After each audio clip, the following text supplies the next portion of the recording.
Okay, well, good evening, everyone. I want to first and foremost thank you for your attendance here this evening.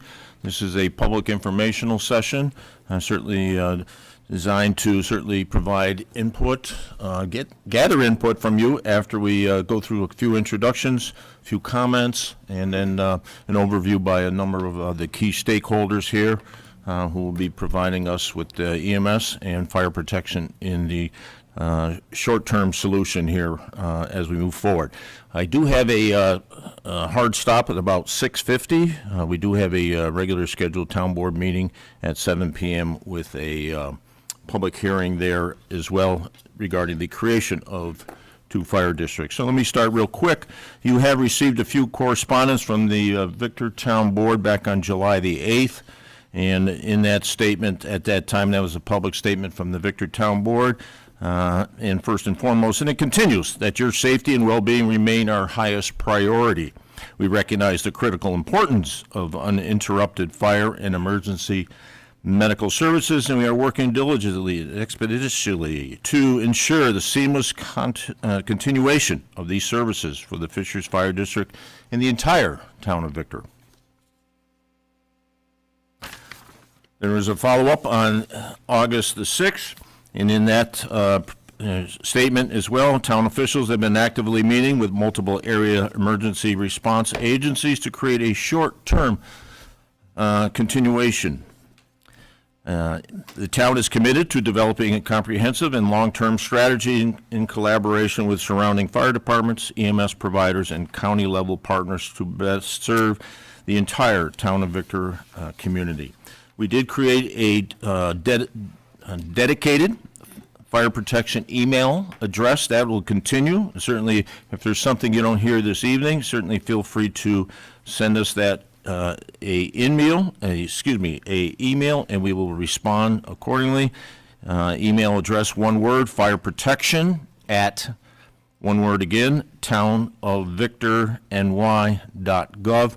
This meeting is being live streamed. Certainly, it is also the ability to go back. If there's something you missed, you could hear it again at your own convenience. This time I want to introduce a few key individuals. Some are sitting up here, some are here in attendance as well from the Bushnells Basin. The president, Bill Morris, president of the Bushnells Basin Fire Association. Thank you, Bill.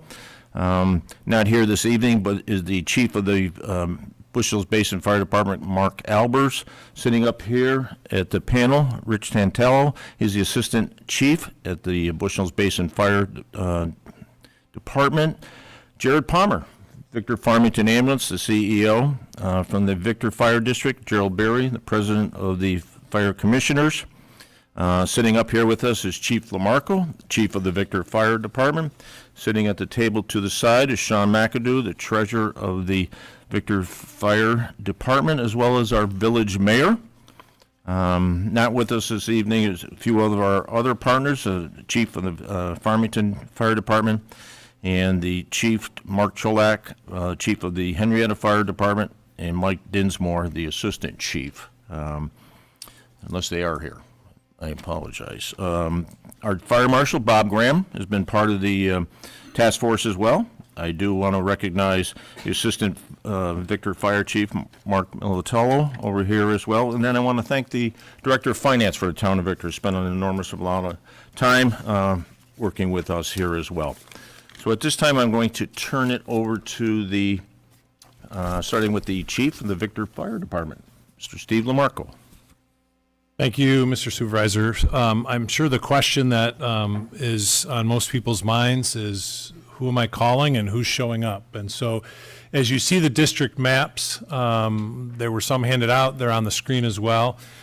Fire Protection District 2, which is that blue shaded area, is the area directly adjacent to the current Victor Fire District. And that is the area that we have been asked to consider covering in the short-term plan. And so we are making preparations to be able to do that, and we believe we can do that in a way that provides service that does not leave anyone in a perilous situation. We will initially be responding from our firehouse. If and when other assets become available to us where we can move assets into that Fire Protection District 2, we will evaluate those opportunities and make those decisions accordingly. And I would mention that the Fire Protection District 2, which the chief just gave it an overview of, is actually 16.1 square miles. And at this time, we'll turn it over for an overview for Fire Protection District 1 to the Assistant Chief of the Bushnells Basin Fire Department, Rich Tantello. Thank you.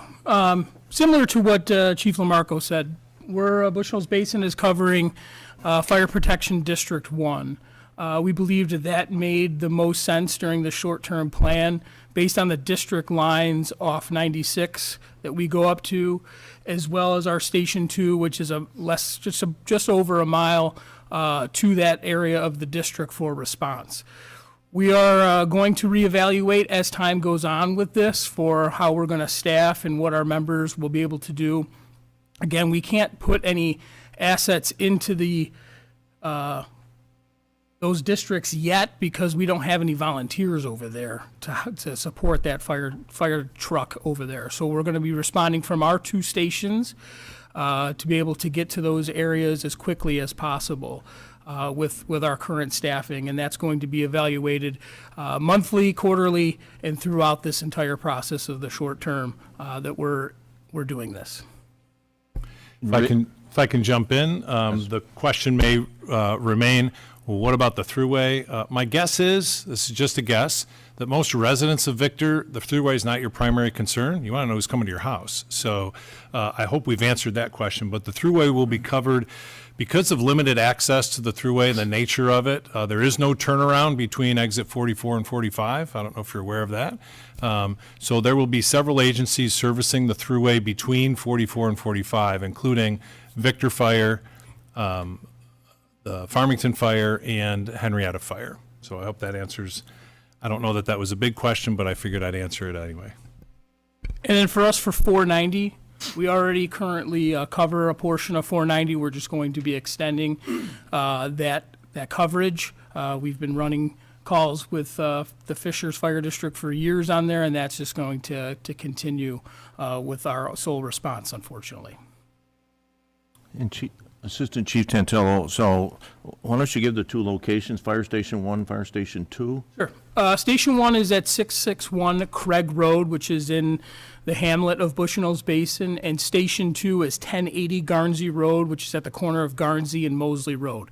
So just right down the street on 250, and you take the left, you're in Ontario County in the town of Victor. So we're very close to that portion of District 1. And Fire Protection District 1 is 4.6 square miles. This time we'll turn it over to the CEO of the Victor Farmington Ambulance, Jared Palmer. Yeah, Supervisor, thank you very much. For those who don't know me, my name is Jared Palmer. I'm the CEO of Victor Farmington Ambulance. I've been here for going on 16 years. I'm also a resident of Victor, which I'm very happy and pleased to say. While my counterparts here are talking about additional areas to cover, I'm a little bit different. Victor Farmington Ambulance has been providing EMS cover to the town of Victor for well over 50 years. Right? That encompasses the entire town of Victor, the Victor Fire District, and the Fishers Fire District currently. Here today to kind of talk about the EMS response into the Fishers Fire District, answer any questions that come up, or at least bring back some information if needed. But over the last several weeks and months, we have heard the public concern regarding responses into the Fishers Fire District. Right? For decades, we have utilized a tiered response model with staffing an ALS ambulance at the Victor Firehouse, where the Fishers firefighters would respond to priority level calls. Right after or quickly after, a couple minutes, the ambulance would come in and provide the transport.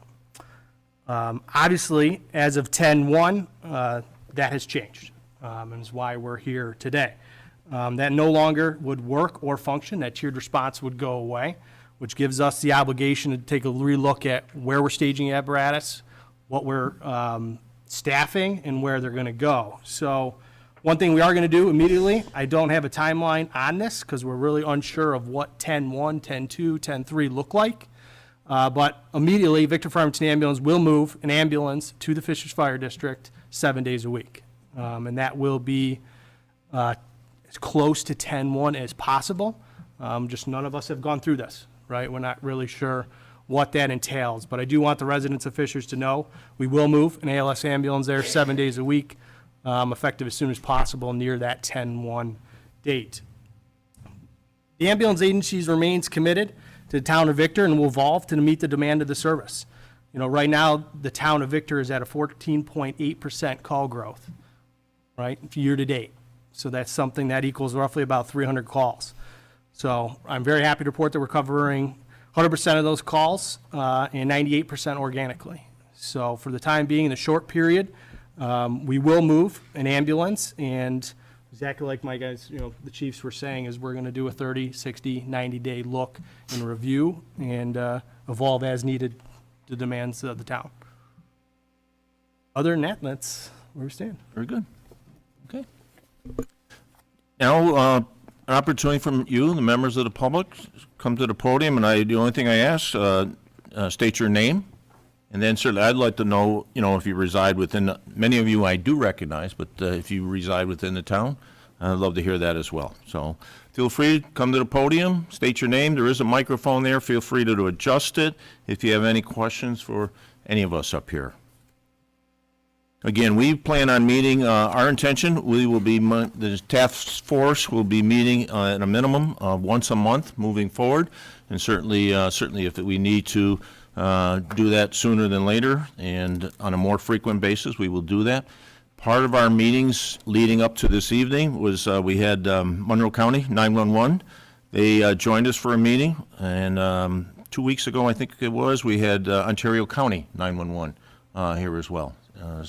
Listening to the concerns of the chiefs and dialogue back and forth. So I know certainly none of you want to be here tonight, and I can tell you I know quite a few members of the task force have lost significant amount of sleep over this as well, because certainly we're charged, the town board's charged with this under New York state law, and certainly we want to do the best we can, and certainly this task force does as well. It has been for a number of years my ultimate goal to see one fire district within this community, and I certainly remain committed to that, and I'd love to see that come down the road here in the future as well. And again, this is a short-term plan leading up to a long-term plan. So again, podium is yours, ladies and gentlemen.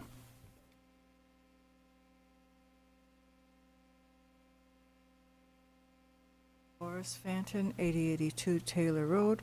I was wondering if you had spoken with the Mendon Fire Department, because location, they're the closest ones to us. They're just down the road.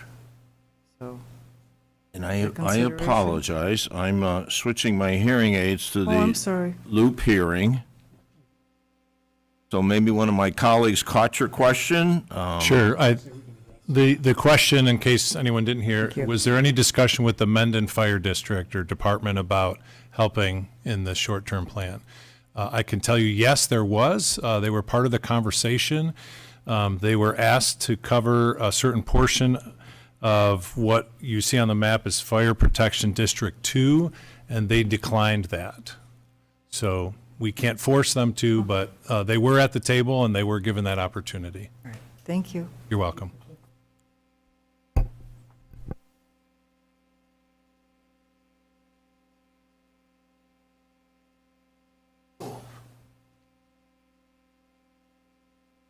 My name is Vince Burrows, and I do not live in your town. But I've been in the fire service for 49 years, both paid and volunteer, and this situation has blown my mind completely. I don't think the people in Fishers knew what they gave up, but I think they need to know what they're getting. Victor Fire Department. During the day, how long does it take to get your trucks on the road? I can tell you our average response time is 2 minutes and 34 seconds. To get the truck out the door? Yep. Okay. Average response time. How's your manning? We average 6.31 firefighters per call. How many interior? Of the 36 volunteers and the 4 full-time, 1 part-time positions, I may be off 1 or 2. I believe that would be 19. 19. Is there any guarantee they're going to be around during the day, or?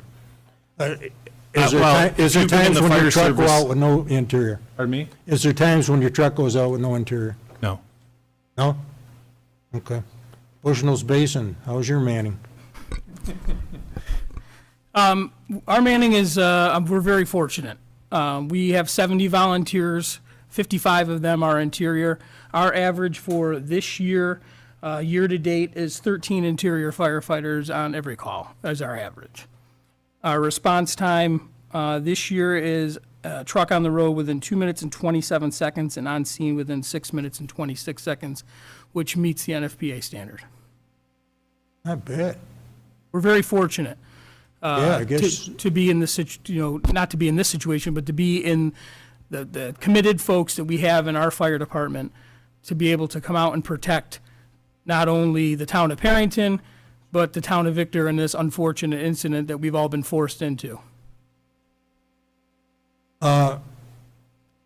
the big deal in Fishers was the money. I actually had a Fishers resident tell me he'd rather die than pay his fire taxes.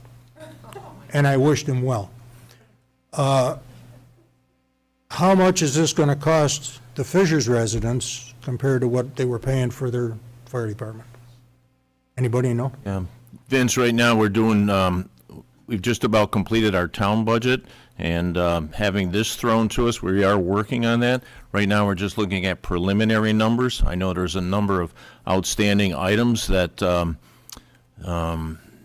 any money that was dedicated that the commissioner said was part of the plan. I think they identified $5 or $6 million. I think a good portion of that, whether it's severance packages, unemployment, there's a employee or two out on workers' comp.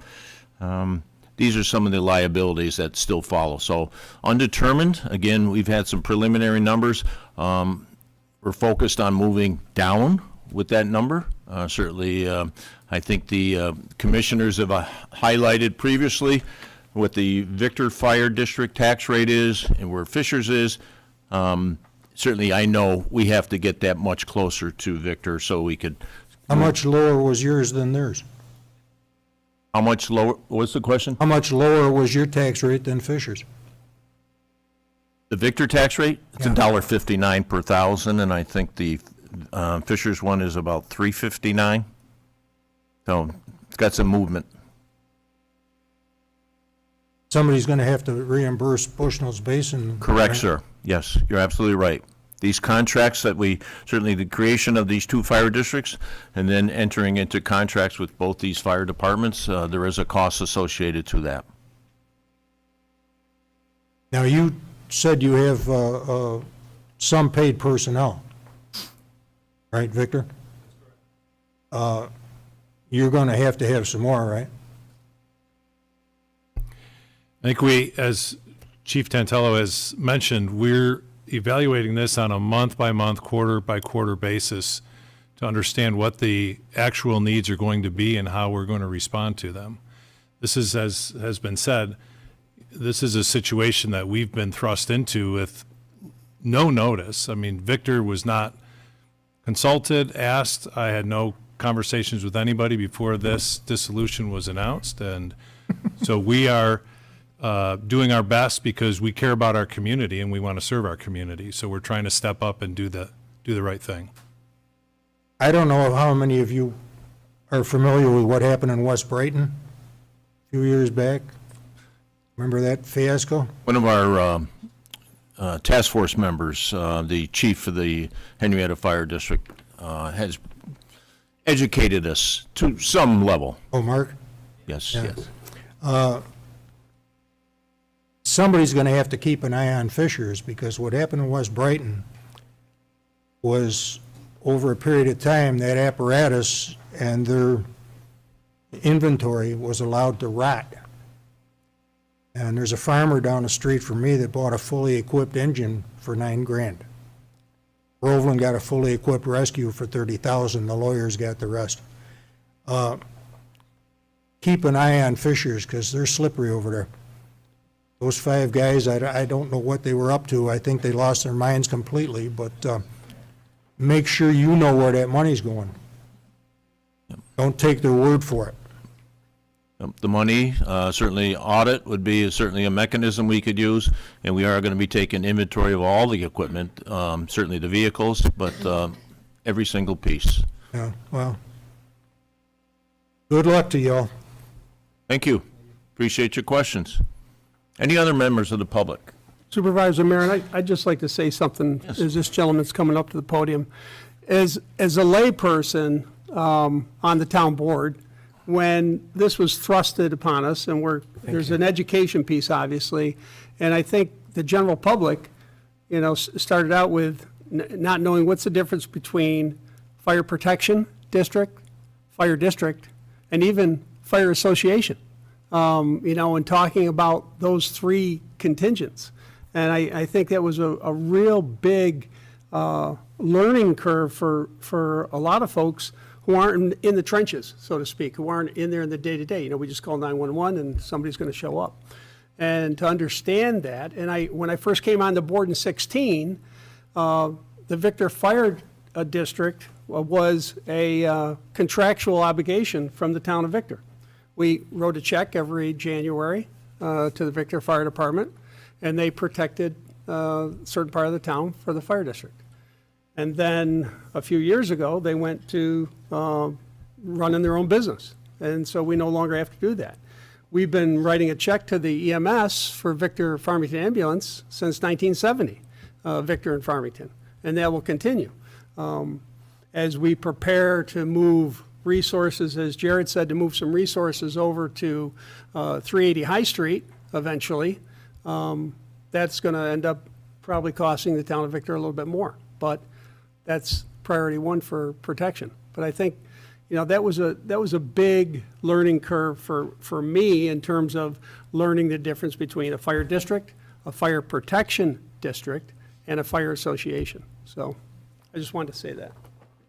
Thank you. My name is John Williamson. I live in, the Fisher Fire District, which I didn't know about when I actually moved here. My address is 1081 Carrington. We probably live about 2.5 miles from the Victor Fire Station. So when we have an emergency, I guess you guys will be close. Hopefully you'll be staffed. You say you'll be staffed, so that's a good thing.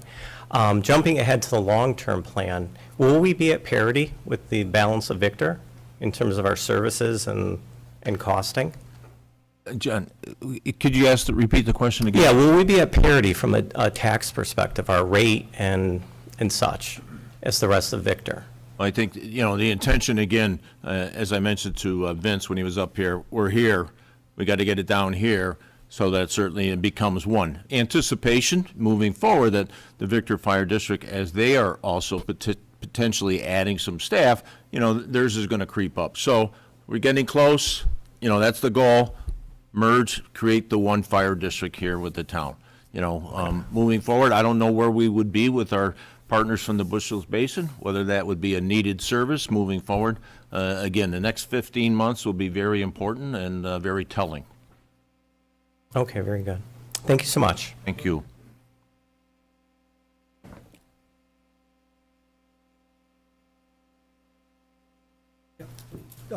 Ken Fenton, 882 Taylor Road.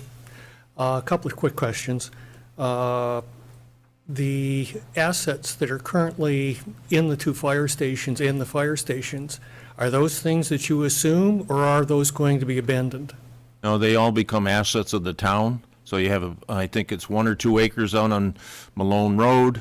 The training facility behind Station 1 becomes an asset. There's a bunkhouse that becomes an asset. Both fire stations and certainly all the equipment inside. Do you plan on actually manning both stations eventually? Hard to tell. Right now, the focus is on 2. Certainly, I think there's a lot of history, 100 years of history, and we got to find a way to maintain that history as well sometimes, moving forward. Okay, because the other thing that I was thinking of in particular on the southwest side of town, there are a lot of new developments going in. And you're going to need something on that side of town that's going to be able to cover that. And the Fisher's Main Street one appears to be the closest one to be able to handle that, and most of the streets can handle that versus having to cross 96 from the fire station up on School Street. So I was hoping that at least that station would be manned, or if you actually put one more central to that area, maybe moved it, who knows, down the line. And I think that's all part of the data collection on the call volume. When we starting to see, whether it's a spike in call volumes in that section of the town, certainly make adjustments with the short-term plan, moving forward into the long-term plan as well. Yeah, it's just in our area, I've seen up 6 new houses go up in the last year, so it's being developed. Thank you. Thank you.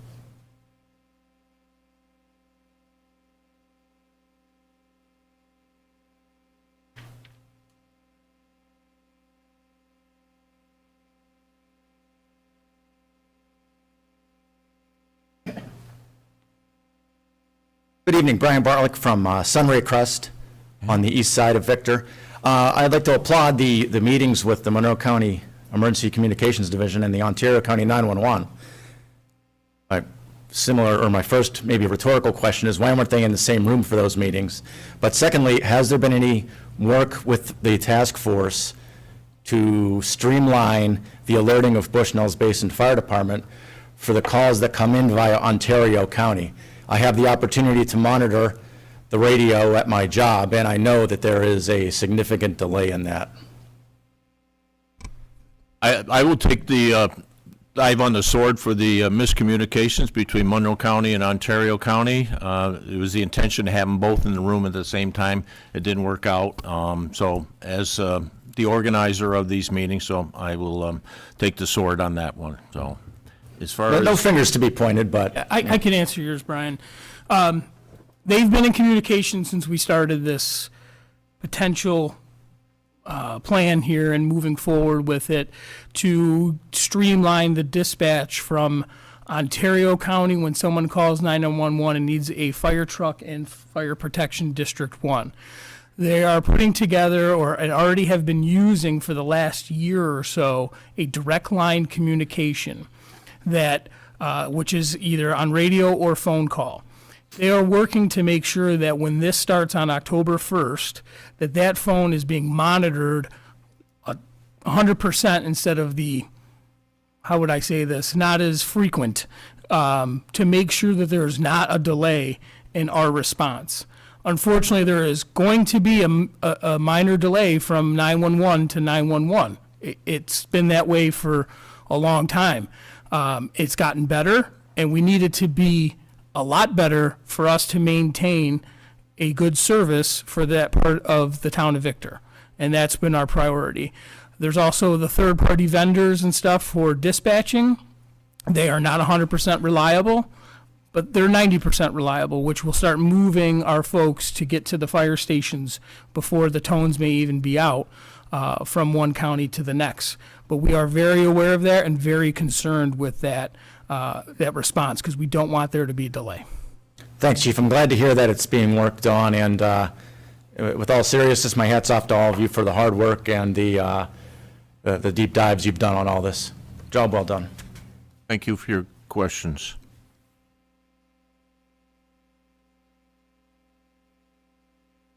Any other questions?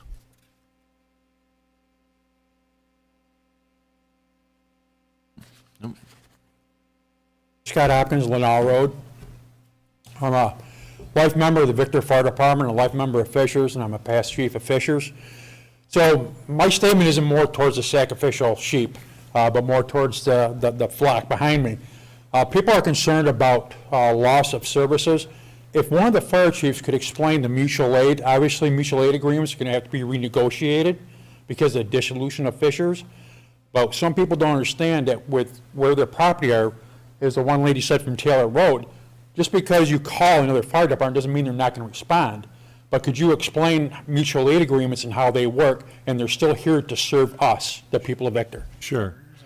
So, as you referred to, Scott, we have mutual aid agreements.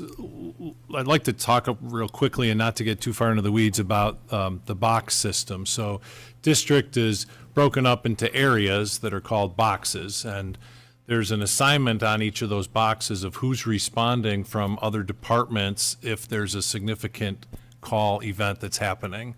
And so it hasn't been unusual for Fishers and Victor or Fishers and Bushnell's Basin we've already been working together for years.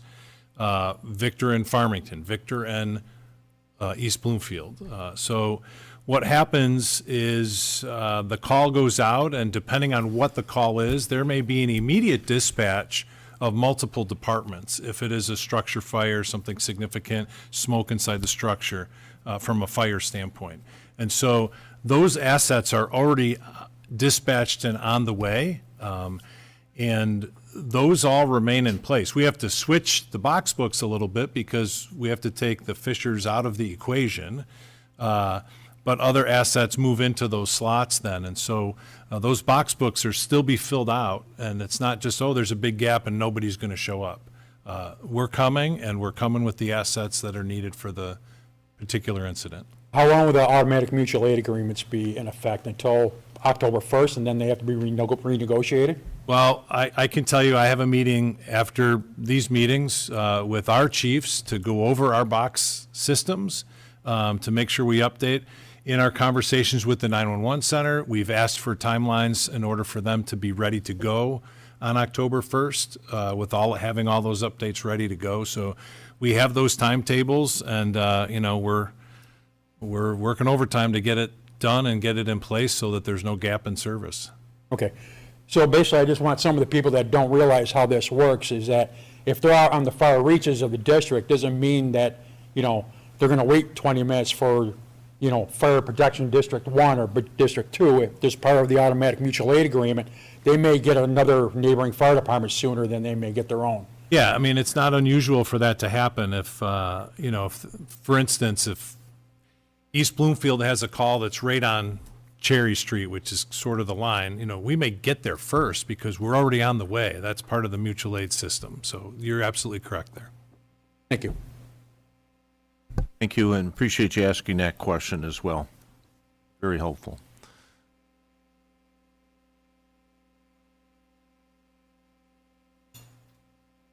I'm Tim Kinsella, and I live in Fishers. And one of my questions, because I don't know the political ramifications of all this, is with the size of Victor, or the size that Fishers has been protecting,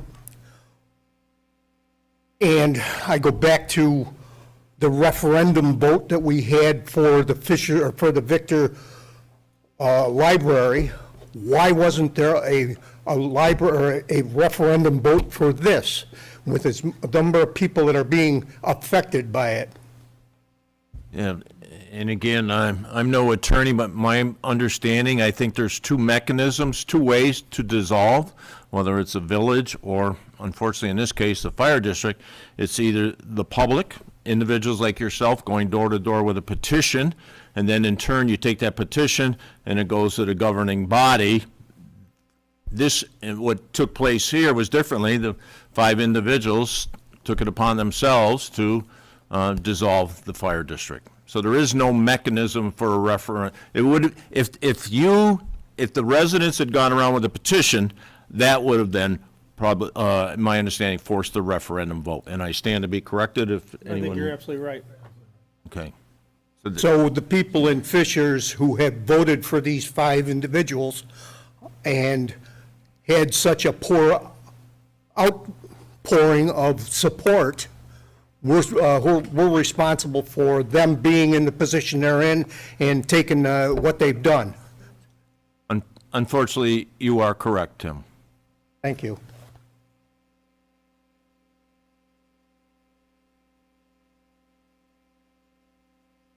I get another bite at the apple? Oh, absolutely. Absolutely. Oh, go ahead. Evening. I'm Joel Richter, live at 125 Church Street in the Village, and been on the Fishers Fire Department for half a century. Was chief and all sorts of things along the line. A couple of questions. One, Fishers has a lot of calls. Now, some of them are EMS, but some of them are actual rescues and fires and things of that nature. So what's the plan when Victor's out at 1 and there's 2 and then 3 and then 4? And the thing that pops into my mind is a windstorm. You know, power goes out and all the alarms go off, and all of a sudden you get a thing of a report of people trapped and, in a car accident and whatever. So what's the plan for that on October 1st? Honestly, Joel, the plan for that is the same as if it happens on September 25th. We have mutual aid agreements, we have manpower, we have recalls of manpower, and we prioritize calls like we would in any other situation, and we utilize those assets, to that protocol. Okay. To answer your question, yes, the calls that, well, I'll skip that, I guess. I'll just affirm that, yes, the majority of the calls in the Fishers District from the data we received was EMS calls. The call volume of firematic calls, very similar to what we see in Victor, about 550, somewhere in that range, depending on which year you're looking at. Yep. And so that will add 550 alarms to you. Incorrect. Incorrect? Incorrect. Oh. Okay, because of the Yes. fire protection districts, majority of them at the mall. Yeah, they're going to be, Well, they're almost split based on. we're almost split, and Okay. for Basin, as Chief already mentioned, they were already coming on the calls on the 490, so it doesn't add as many, technically it doesn't add as many to them as it does to Victor, but it does add to both of us, sure. Okay, all right. Yeah, So- we can't say that it doesn't add a burden to each of the departments. Right, so your staffing watch over the next 16 months, as Jack said, Yep. will be looking at what has to be done. And then your process for hiring firefighters, should they be needed, how long is that? Well, our two processes are different, because we have to deal with civil service as a public agency. They do not. Ours is a little bit longer and a little bit more involved. Okay, well, and the flip side to all of this is, since I live in the village and the truck is out on an alarm, and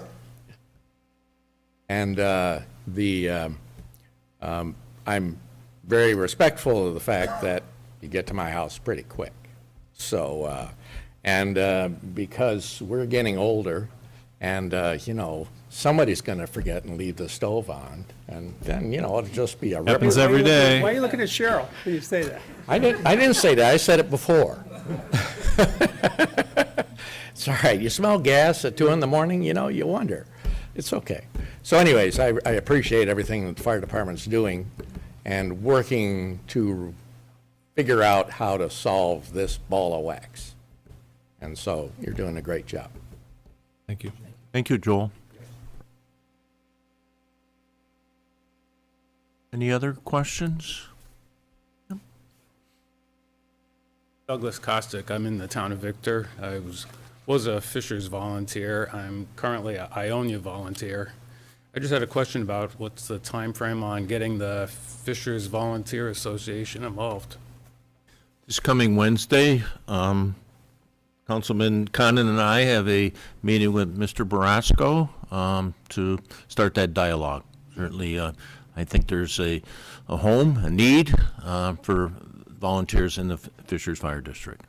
So, more to follow on that. I wish I had more for you, okay? Love for the volunteers to put together a little plan and present it to us. I know both these organizations to my right and your left certainly are always looking for volunteers as well.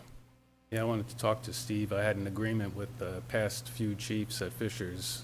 I was doing mutual response in the southwest corner. So mean, Victor has a mutual aid membership, and as town supervisor said, we have discussed and verbalized multiple times amongst ourselves that we would welcome that conversation with anybody that's been a volunteer in Fishers. Thank you.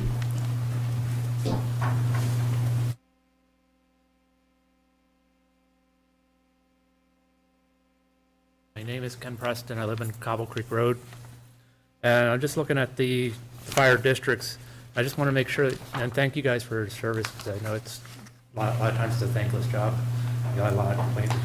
I just hope that you guys take into account that High Street is going to be closing with the bridge, and if it's as bad as the fiasco on Victor Egypt Road, which is totally insane why it's been closed for so long. I can't repeat the words that these fire chiefs have spoken behind closed doors about the bridge project that was supposed to end how many months ago?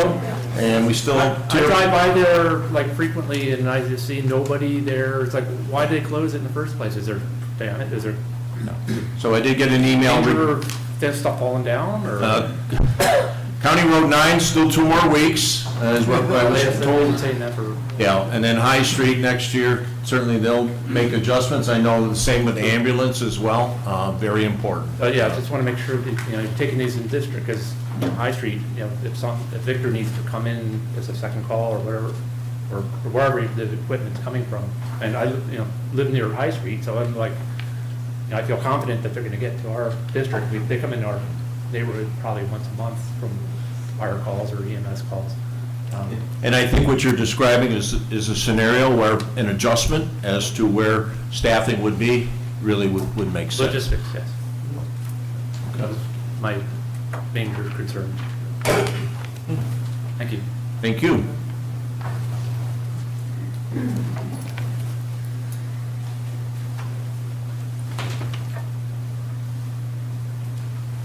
Good evening. Name's Greg Miller with LSI Solutions. I'm the infrastructure director there. We had an awesome relationship with Fishers. We had them out to our campus a lot. Folks don't know, we've got a little over 500 employees across multiple shifts there. Sadly, we're responsible for a few dozen calls a year. Awesome response times. Fishers would come out and train in our ponds for ice rescues and things like that. Nuts and bolts question, Knox boxes and things like that for businesses, are those things that all departments have access to? Is that a universal key that gets you into all of our Knox boxes on campus? So Knox boxes are district specific. Okay. And part of what the town supervisor talked about earlier with assets going to the town to then apply as needed for the protection of the residents, those assets will have to get a hold of so that we can provide that. So with multiple, does that, like, copies go to each of your departments then, and that? Typically, instance? our initial mutual aid partners would be able to access those. Okay. Yep. In terms of getting to know the campus and things like that, will that be Yeah, I don't something know, over? I did get an email, I don't know if it was from you or from, From our EH&S manager, Mark DeRoller. Yes. He said he was going to reach out. I did see a recent email from him. Okay. And, yeah, I'd love the opportunity to bring our folks through. It's certainly, the district, knowing the district is an important aspect of the fire service. So we have to learn that. There's going to be a little bit of learning curve for us in Fire Protection District 2. We've been to your facility, your campus on mutual aid calls, so I'm a little bit familiar with it, but certainly not as much as we can be, and we look forward to working with you on that. Okay. All right. Thank you. Thank you for coming to the podium. The fire marshal was away for a few weeks, and he's back from vacation, and certainly we've been providing him with a lot of work, and one of his main tasks will be to working with these agencies to have them become familiar with businesses like LSI, Redcom, Eastview Mall, the back quarters, so they have an understanding. It was many, many years of the members of the Fishers Fire District, those employees having the knowledge of those buildings. We have to pass that knowledge on, and the fire marshal will assist with that, with the education of these 2 fire departments. Other questions? In about 5 more minutes there, folks. Do appreciate the questions. Thank you for adjusting that, too. Thank you. Hi, Lynn Sullivan from the Cobblestone neighborhood. General question, there were approximately 20 firefighters employed at the Fishers Fire District. Are any of the existing fire districts that are taking over our services hiring at this point? Because it would surprise me that the work of 20 guys or 20 guys and women plus can be replaced with nobody. Lee, go ahead. I'll address that. So maybe the premise of your question, if I can address that first. Yeah, the 20-some employees that were there are not being replaced by nobody. We have 4 full-time positions, 1 part-time position, and 37 volunteers. Bushnell's Basin has 70 volunteers. So I don't want to be argumentative, but to dispel the rumor that like nobody's coming or nobody's there, there are personnel trying to replace. Now, is it going to look different October 1st? Of course it is. We all know that, right? We don't need it. In terms of hiring, we would, anybody can apply and we can consider their application, sure. Right. I'm just trying to understand the coverage plan. Yep. Because it wasn't that they weren't busy. Right. Okay. Yep. Thank you. Thank you. Cheryl Jones Richter, 125 Church Street, and my comment is probably similar to hers, but just to clarify, as of October 1st, neither the current Fisher's House 1 nor the current Fisher's House 2 will have any staff at those firehouses. Is that correct? There'll be a few days lapse before we have ambulance there. The ambulance yes. at House 2, correct? Yes. But no. We're committed to the But Fisher no Fire staff District. at either House 1 or House 2 on October 1st. And at this time, no plans to hire any additional paid staff. Well, I don't know that we would have access to either of those houses. That's going to be up to the town, and then staffing would follow as we evaluate the responses, the call volume, and those other metrics. Those operational decisions we can only make those operational decisions with data, and we need to get the data to be able to do that. Okay, thank you.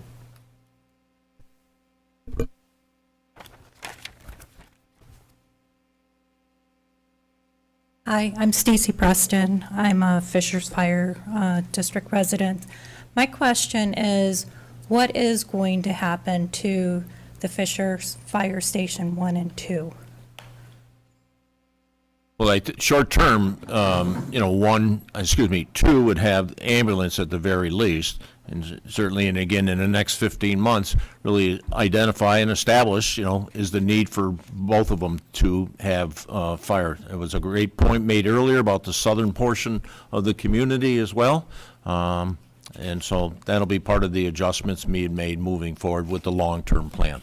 Okay, because I've heard through the rumor mills that they were going to be sold or they were going to be disassembled and used for storage and whatnot. So that's why I figured I wanted to find out that answer.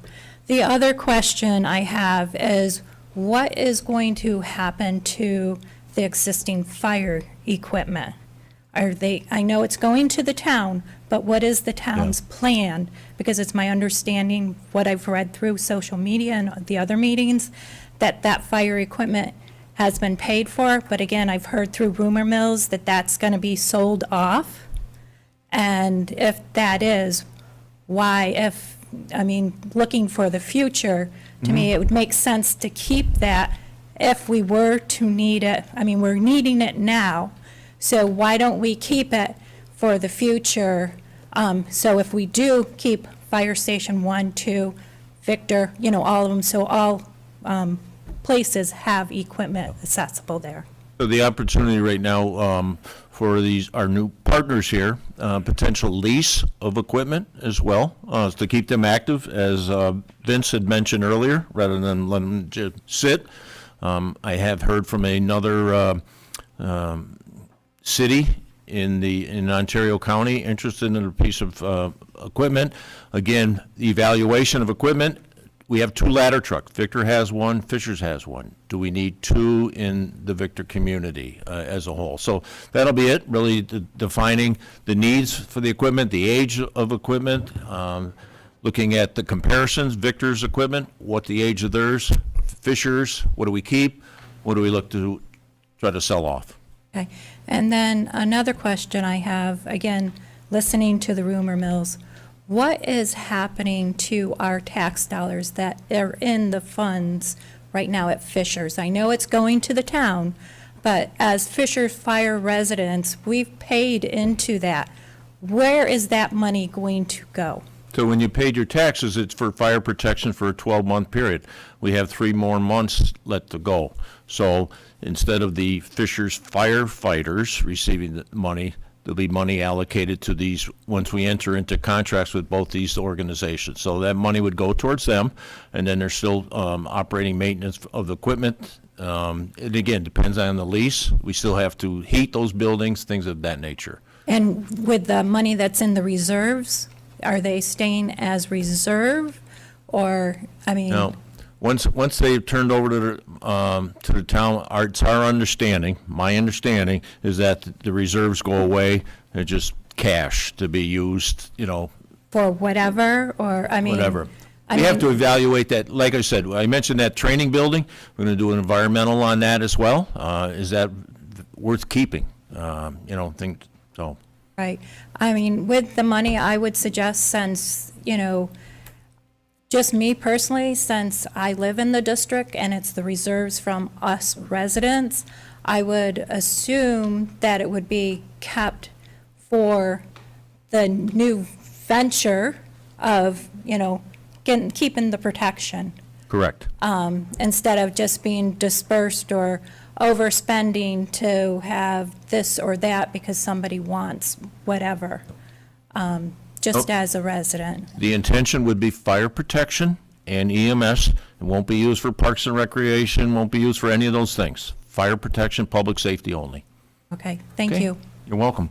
Well, ladies and gentlemen, I'd like to say it was a pleasure, but I'm sorry all of you had to come out here and you've had to go through such turmoil in the last 12 weeks.